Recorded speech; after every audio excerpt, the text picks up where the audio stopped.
Jeff Sherwood, do you hear me? Yes, I do. We are live UFC 251 wrap-up show, The Outsiders.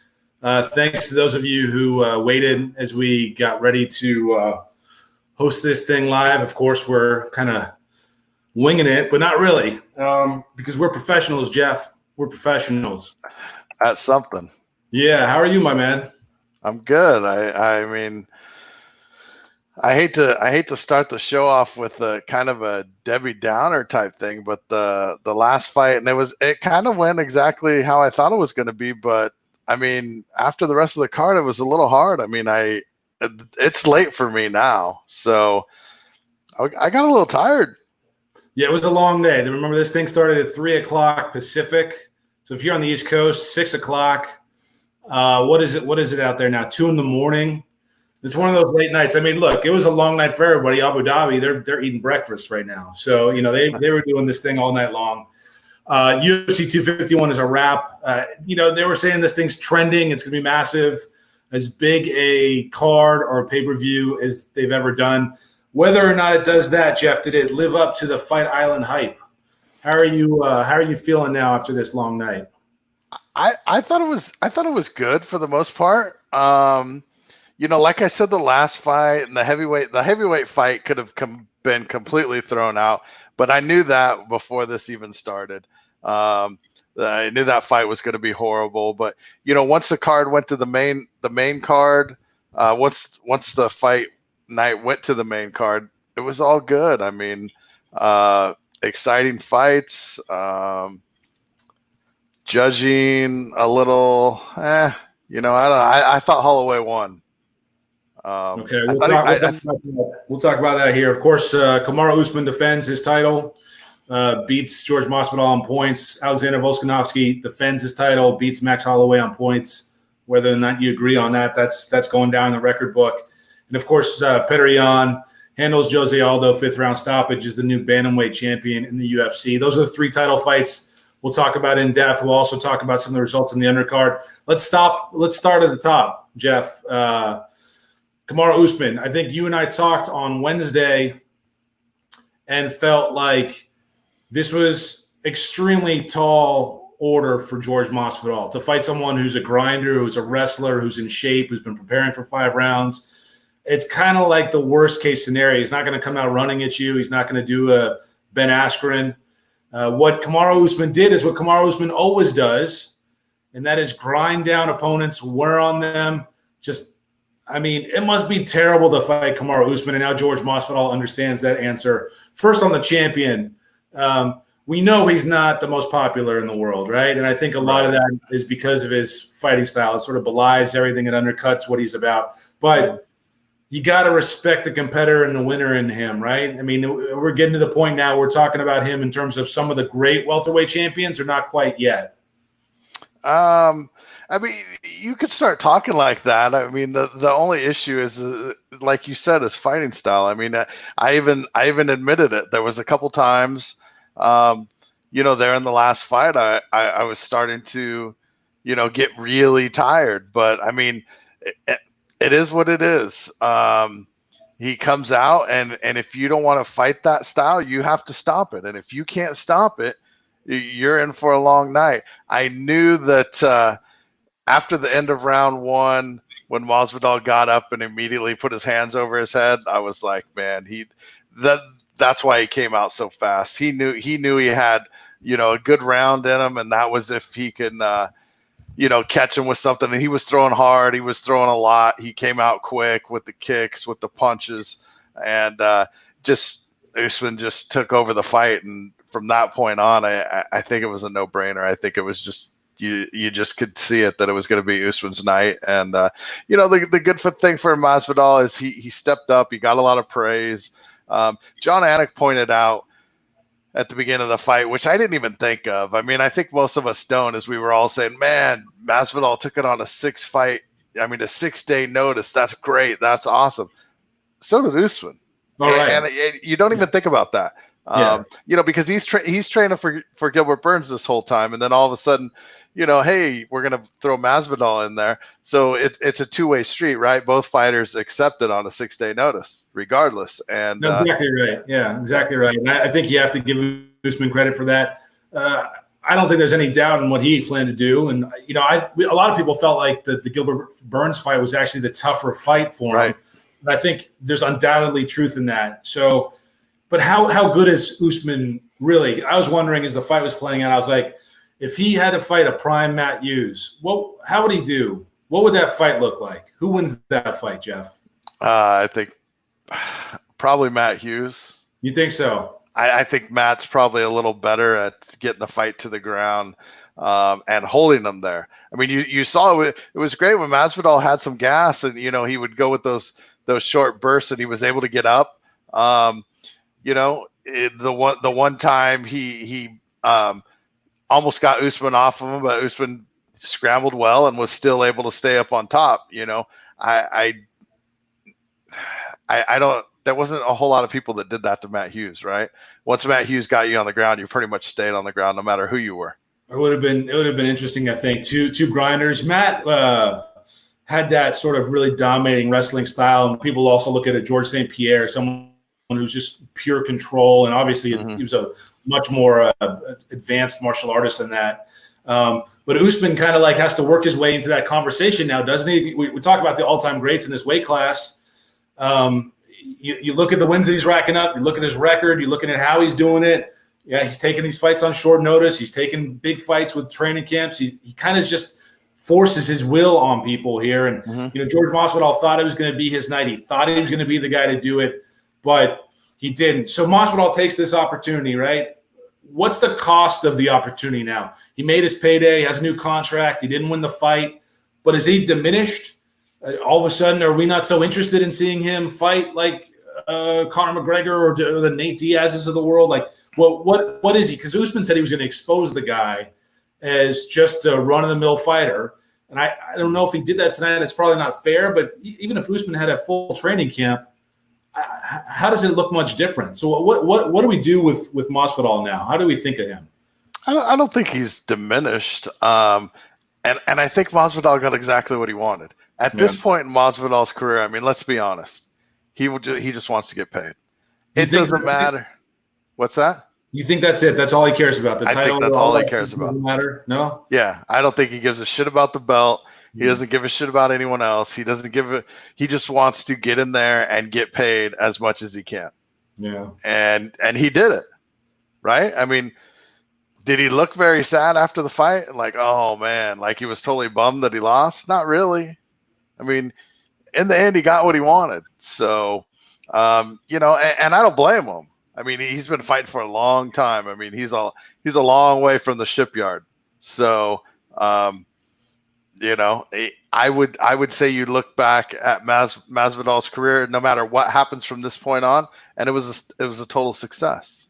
Yeah, it's interesting mixed martial arts, right? Because you can say that a total success, and he's a guy with what's his record now? How many losses does he have?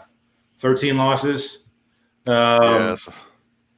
So you think about MMA in that way. It's 14. It's 35-14, right? And you compare that to Kamaru Usman, who's 17-1. Right. I think we're looking at that separation. That separation's been happening now for a while. It's like the entertainment fighters versus the dominant fighters, and it was kind of a conversation throughout the card because you look at someone like Alexander Volkanovski, right? I mean, he's 22-1 now. He's pretty exciting. He'll put you away, but he can also grind you out. It's like the winners, the people who can rack up those results. You disagree with this decision, though, right? You don't think that Alexander Volkanovski won this fight. You had Max Holloway 3-2. Yeah, I had Max winning the first three rounds. Third round was real close, but I had Max winning. Volkanovski definitely won round 4, hands down. I mean, if a judge gave that to Holloway, something would be wrong, but we do see a lot of wrong things in this sport. But and even round 5 was very close. But I thought I was pretty fair. 3-2 Holloway. Yeah, I saw some people even go 4-1 Holloway. Yeah. So it would mean that they gave Holloway round 5, and that was a close round. But you know, I don't know. And then you always see the great argument that some people use. Oh, you got to beat the champ to be the champ, and you got to beat him up bad. I mean, that doesn't exist. That's an old wives' tale that people like my dad used to tell me back in the day with boxing, and Right. I believed it. I grew up like that, and I used to see it a lot in boxing. But and you can even go back and say Pride Rules Max definitely wins, right? So yeah, I don't know. I mean, I guess you could. I had Holloway winning 3-2. I actually gave Holloway the 4th, so we can have a conversation about that. Really, I did. What? I did. Yeah. What? Were you tired? Were you watching? Did you get up and get popcorn? I was watching. I gave Volkanovski the 3rd and the 5th. Third and the 5th. Yeah. But I think there's probably a conversation there about round 4. Probably what the judges saw. I haven't seen the scorecards. But I sort of begs the question I asked earlier is that and something that we talked about on Wednesday is the adjustments, right? That can Max make the appropriate adjustments? I thought he did pretty good. I think he did fight moving backwards a little bit. He did fight at range. Volkanovski's pressure bothered him some, clipped him in some moments, but Max was sharp tonight. So where does this leave Max Holloway? Where does a performance like this, you've lost 2 in a row, which is kind of ironic considering what he did to Jose Aldo, right? So right. What's there for him? Well, I mean, Max will always have a fan base, big in Hawaii. He's still one of the greatest fighters ever. I mean, regardless of these 2 losses, this was a close fight. Max, I don't know if Max so much made adjustments. It almost seemed like the same fight, but it just seemed like Max was a little different. I want to go back and really watch the first one now, because I don't really remember the first one like round for round or moment for moment. But this fight seemed to me like Max was in the center of the octagon more this time. And Volkanovski wasn't really in the center of the octagon much at all. Max still took the leg kicks, but he threw some back. So threw some very good leg kicks. I don't know. It just looked different to me. Last time it looked like, after the fight, I thought Volkanovski won hands down.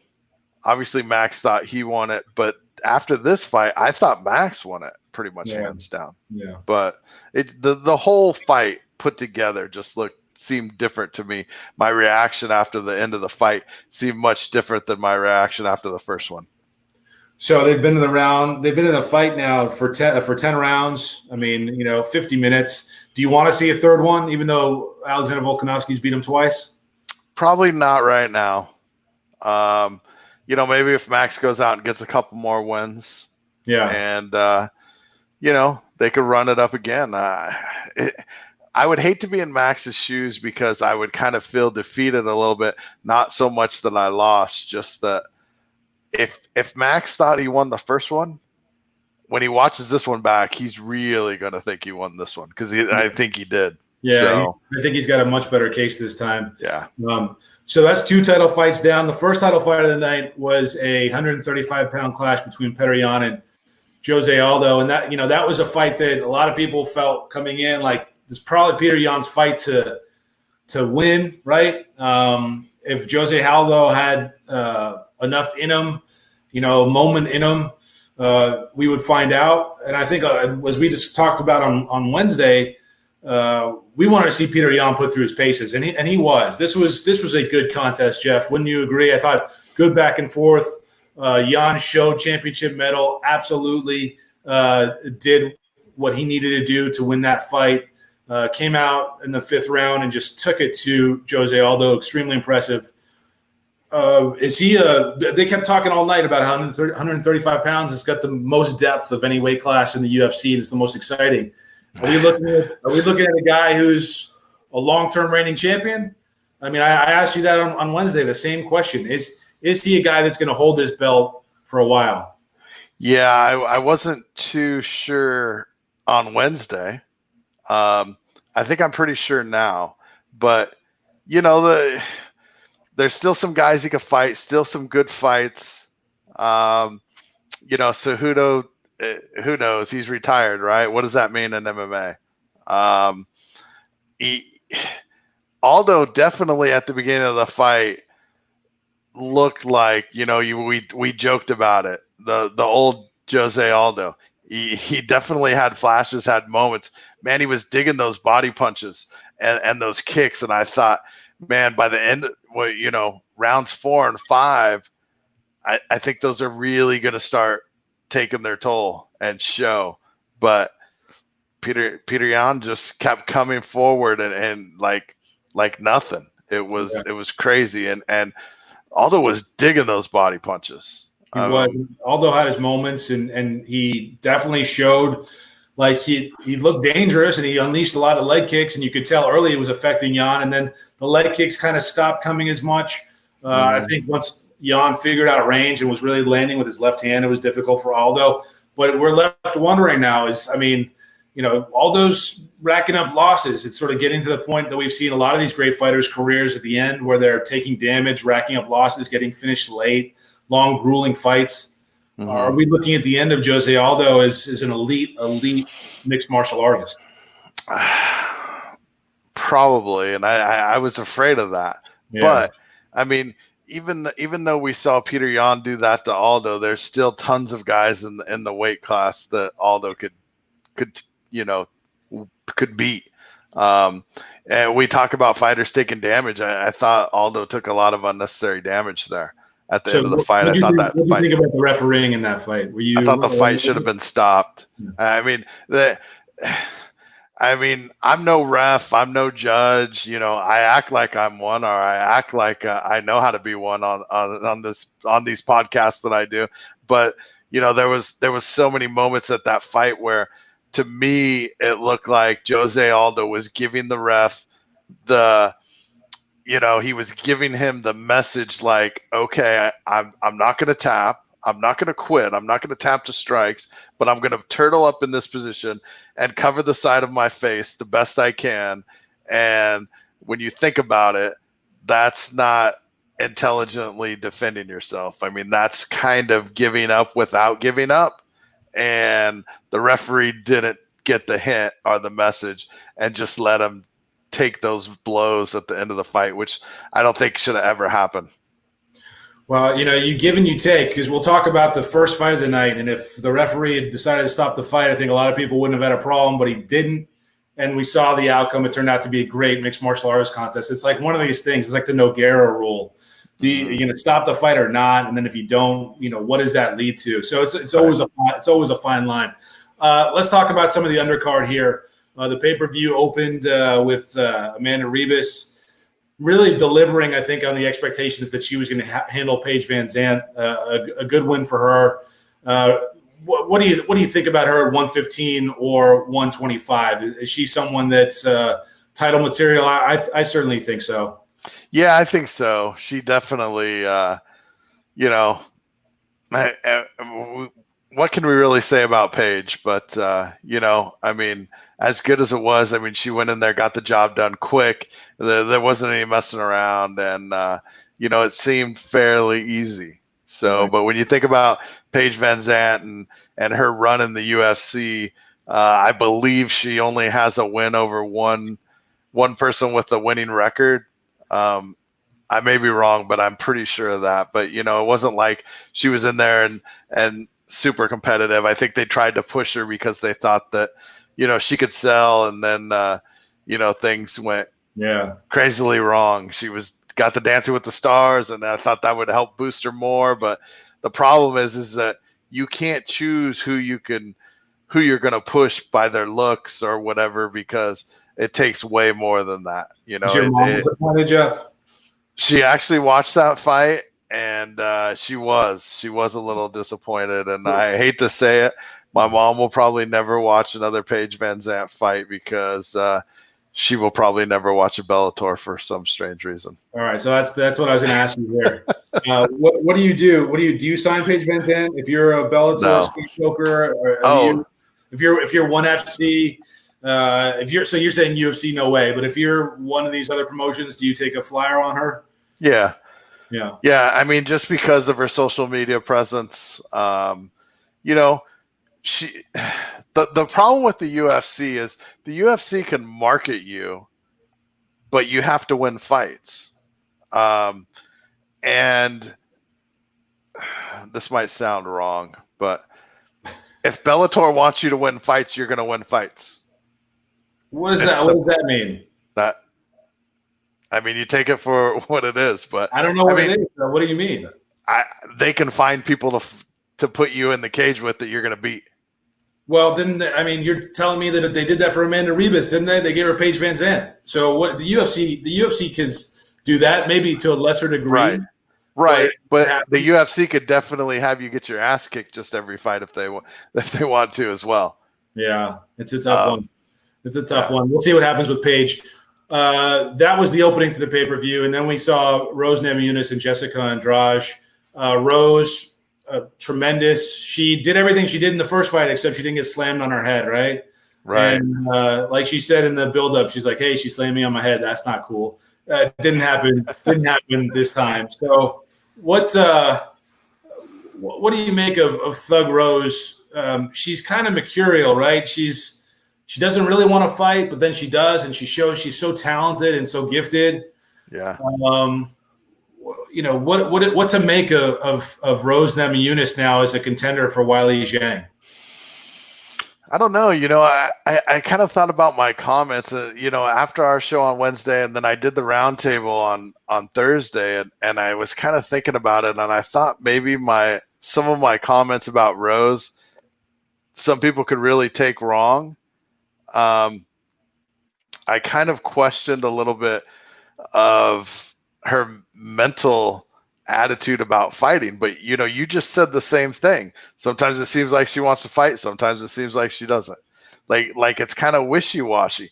Now, I never doubted her skill when she gets in there. I mean, she's a very skillful fighter, and she showed that many times. But it's I just get a strange vibe from her. And maybe it's just me, and maybe I'm totally wrong, but it almost seems to me like Rose could walk away from fighting right now and not even care. I think that's right, and that makes her unique. I mean, she's got her own sensibilities, her own emotions around the fight game. Obviously, remember everything with the Conor McGregor bus incident. She's an interesting person to be fighting, and then have the reactions to this world, which is an unforgiving, dangerous world. And, she's trying to navigate her way through it, but feeling everything. It's different. It's odd. And now she's going to get this shot against Weili Zhang, most likely. That's a hell of a fight. I mean, her accuracy and her speed and her range and her distance, she can provide a lot of issues for Weili Zhang, I think. So looking forward to that fight, certainly. And I would think that would come next, right? That would be next for them. It would have to be. I mean, that makes sense to me, and it's a great fight, and that fight will sell. I mean, we'll see. Rose was a little beat up, had a nice cut on her nose. Her eye was almost completely swollen shut, but things like the swollen eye or whatever, they heal pretty quickly. I think it'll mainly come down to the cut on her nose and see, because you definitely don't want that opening up very early on a fight. Round one or something like that. So you want to make sure that's fully healed. But, and going back to Rose, is maybe it's just the way that I think about things in sports. Like, I mean, most of these athletes, you almost have to throw out of the place, right? I mean, they're not going to quit. I mean, Phil Baroni still fights. And, how many times have we seen a football player and a running back where, you say, man, that guy should have retired a couple years ago. A baseball player, he is the worst 3 years of his career is the last 3 years, because he probably should have quit 3 years ago, but they don't want to, right? That means so much to them. It brings so much to them to be able to continue to do what they love, what they've wanted to do their whole life.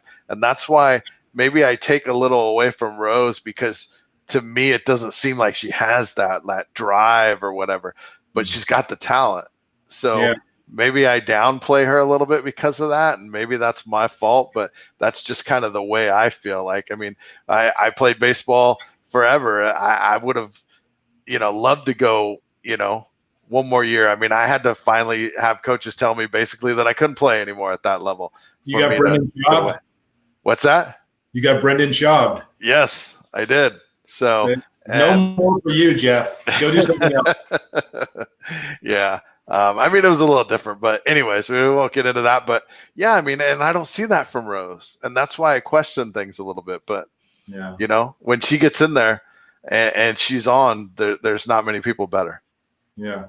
A few notable performances on the undercard. One of the fights I think that we all sort of nailed as something we really wanted to watch was the Yuri Prochazka fight against Volkan Oezdemir. No doubt about that fight was something that we felt like we needed to watch. We wanted to watch, had to sort of understand what this guy's deal was. And I'm still not sure, Jeff, that we understand what his deal is. But he's dangerous and he's unique and he seems to be like a physical force at 205 pounds and can match up with anybody in that division. So I think a lot to take away on this performance from Yuri. What was the first thing that you think about as you think back on his victory? He was definitely confident. I took Oezdemir to win this fight. I was still in the belief that, even though Oezdemir had those losses, he lost to great guys, right? All three guys. And I felt he still had the skill. He was going to be able to get inside. I thought maybe this was too much of a jump for Yuri to first come into the UFC this way. But obviously not. I mean, the moment wasn't bigger than he was. So it worked out that way. He was flashy. If he keeps doing, obviously you keep knocking people out that, stay out for what seemed like 4 minutes. People are going to take notice. And, his antics inside the cage during the fight, I think people enjoy that. I mean, this is the Conor McGregor era, right? I mean, be flashy, say things.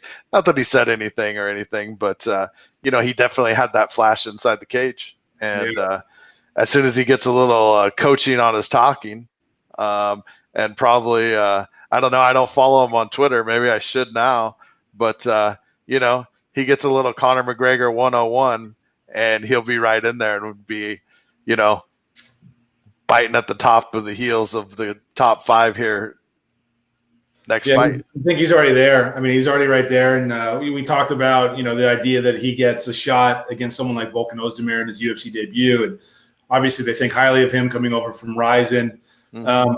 I think there's a bunch of guys he could fight. I'd like to see him fight Johnny Walker. I think that's a stylistically crazy fight.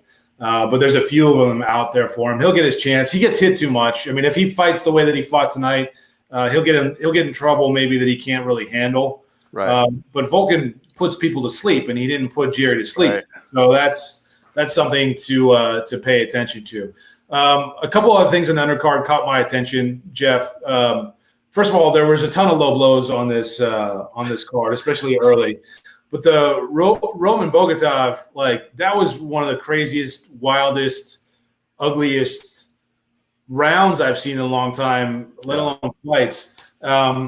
Just on the sort of early undercard performance and some of the low blows, do you blame that on rust or what is that? That just happens. Why do you think we got so much of that early on? I don't know. I think it just happens. I think, but I will say this: that low blow in the Masvidal fight wasn't a low blow. Right. That's Masvidal being game. Yeah, you're right. Exactly. Like what I always tell you, Josh. Right? If you ain't cheating, you ain't trying. And he got a nice little break out of that. Is that cheating? I mean, he didn't. Yeah, that's cheating. He looked right up. So yeah, he looked right up at the ref too, though. I mean, it was perfect. Gamesmanship, but I don't blame him for that. It looked a line. That didn't look like a serious low blow. Nah. But some of these other ones were really bad. I mean, they were really bad. I was surprised.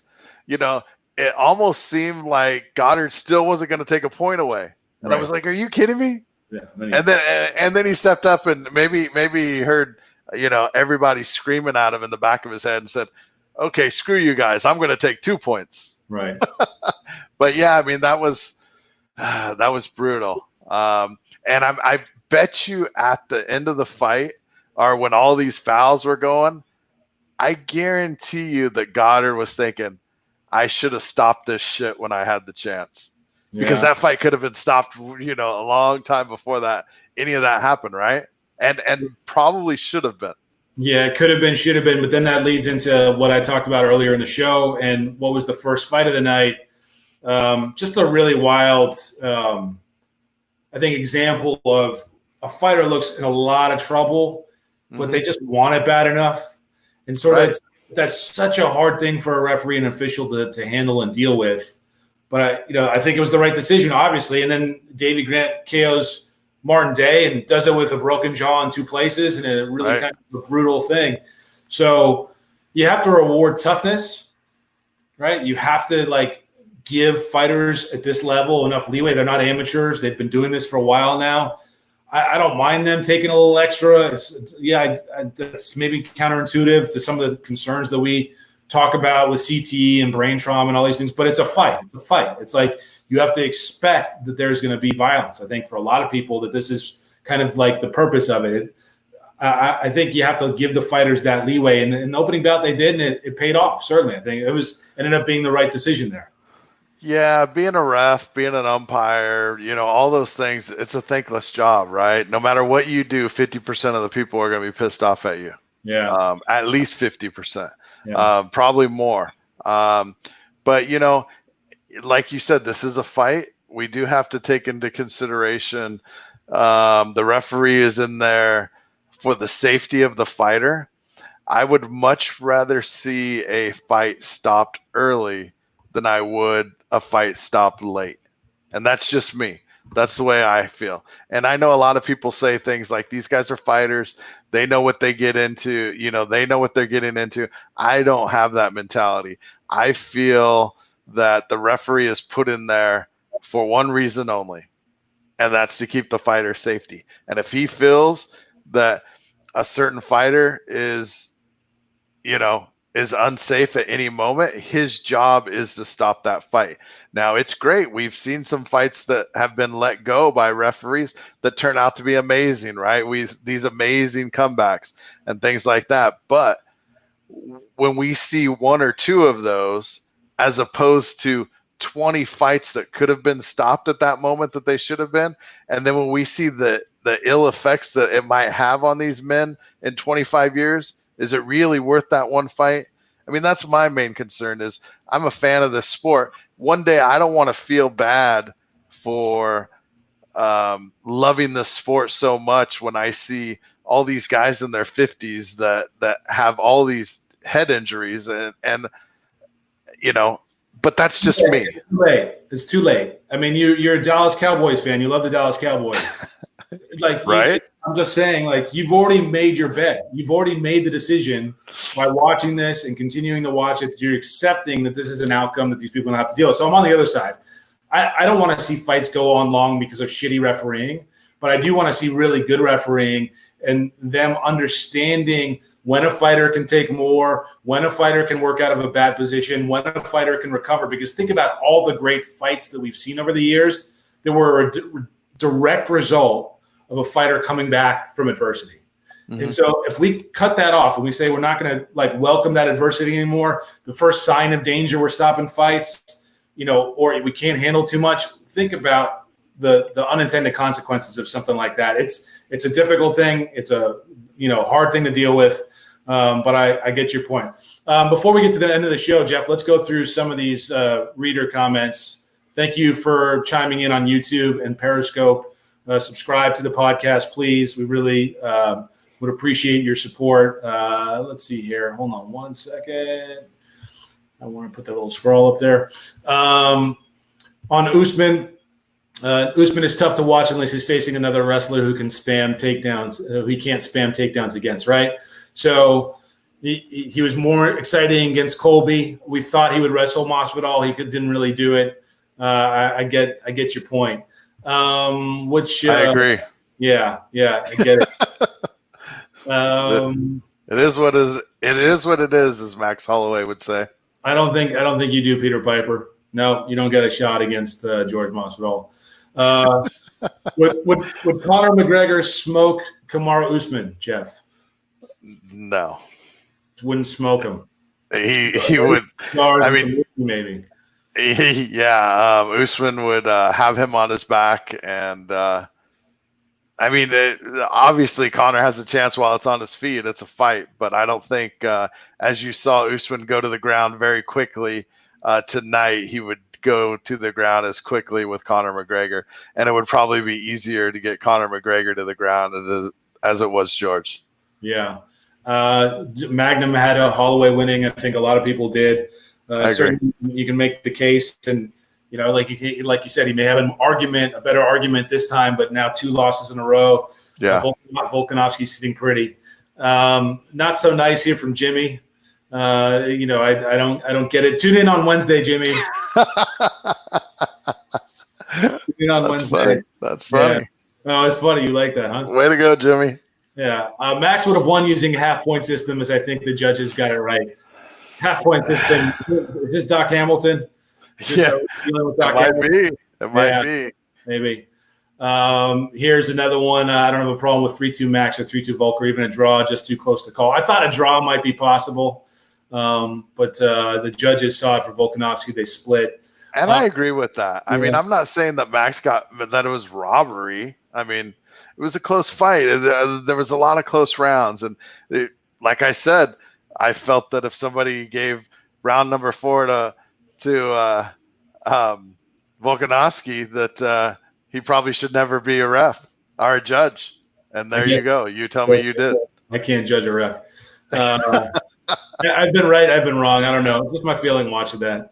Right. What else? What else we got here? What was the best fight on the card?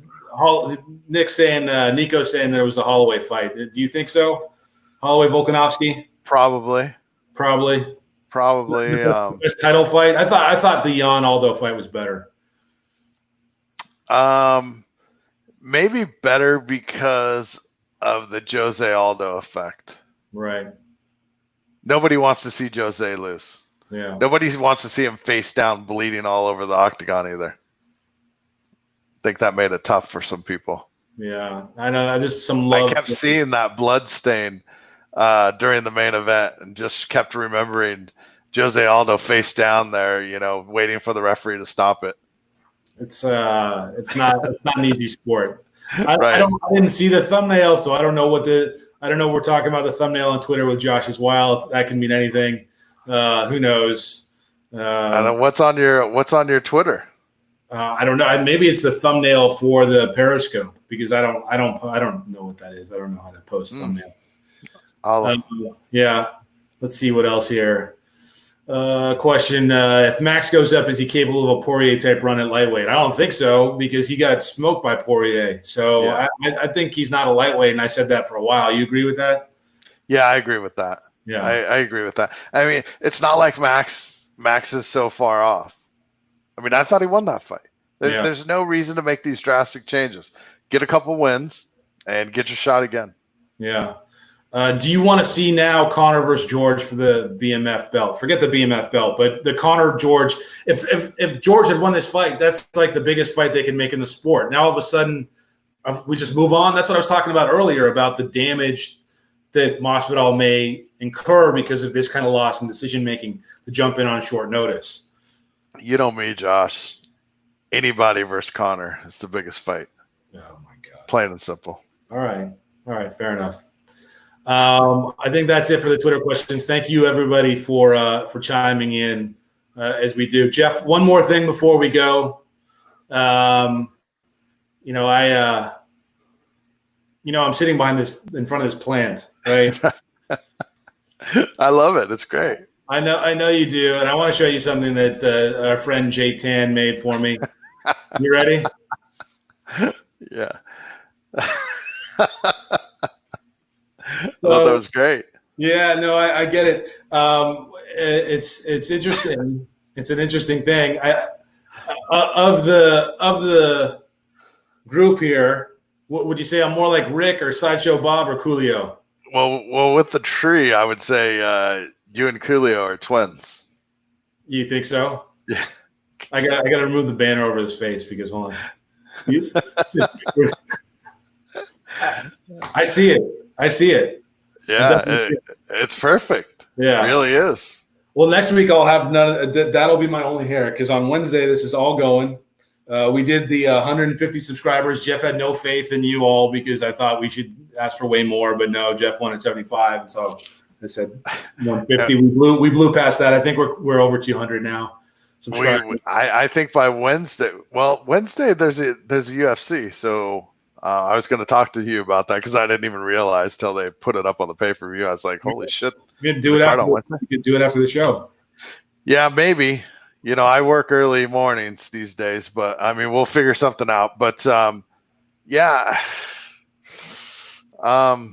we might have 250 by next show. Well, appreciate the support. Thank you. We're not trying to spam you too much, but please subscribe, and hopefully we'll do more stuff like this. It's fun. Jeff, as always. UFC 251 in the book. Fight Island, Abu Dhabi. They're getting their money's worth on that tourism. I think they're getting what they asked for. Right. I know. I did love the comment about John Anik said that the gosh, what do you say? I actually tweeted it. It doesn't sound as funny when I have to go look at it, but John Anik said, where'd it go? Why can't I? Oh, John Anik said, stunned silence in the arena. Yeah. That was great. Well, you wouldn't know. I mean, Bruce is going off and screaming at the top of his lungs and the whole thing. It's like they're doing it's sold out Madison Square Garden, right? I saw people complaining because, like, oh my God, it looks like every other UFC. Like, newsflash, this is what we know what they get. Like, they're a brand who delivers on their brand every single time. We know what they do, then we know what they deliver. They're not going to get away from that. What is the bitching about? I don't get it. People just love to bitch. People just love to bitch. Not you and me, Jeff. We just love to talk about mixed martial arts. And sometimes we complain about other people, but that's not bitching. Yeah. It's justified. Right. Well, I think I'll talk to you Wednesday, but we'll figure it out, all right? Yeah. Either way, we'll be back shortly. Thank you all for watching. Subscribe to YouTube. Thank you very much for your time. Hope you enjoyed the fights. Take care, Jeff.